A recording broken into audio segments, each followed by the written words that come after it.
Tout d'abord, il n'y a rien de matériel en commun entre la traduction et l'original.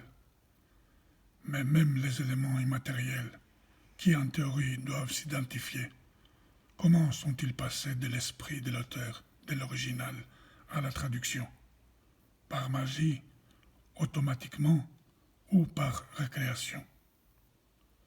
De nos jours, des scientifiques et des auteurs venant d'horizons divers, dont la plupart étaient, dans le meilleur des cas, producteurs de textes originaux et de traductions, réalisant de plus en plus clairement les exigences très élevées et l'apport de l'œuvre de la traduction, ont permis à la traduction d'atteindre la confiance en soi, la reconnaissance et la projection autant avec leurs théories que leurs actes.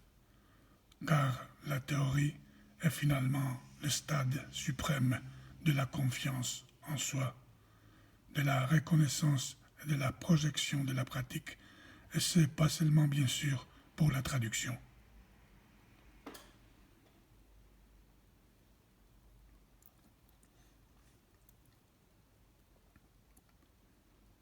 Conclusion. Une théorie grecque de la traduction se doit donc d'abord de donner des réponses réelles aux problèmes globaux de la traduction, et plus particulièrement à la question de l'essence de la traduction en tant que texte ayant les mêmes conditions qu'un texte original.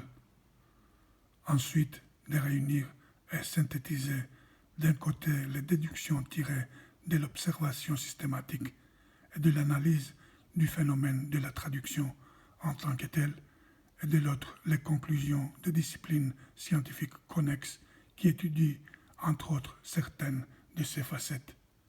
Enfin, elle doit repérer et interpréter les particularités de la langue grecque diachroniquement et synchroniquement, inter- et intralinguistiquement par rapport au processus de traduction. De cette manière, la traduction sera bien placée tant par rapport à elle-même que par rapport à la langue et à la culture grecque.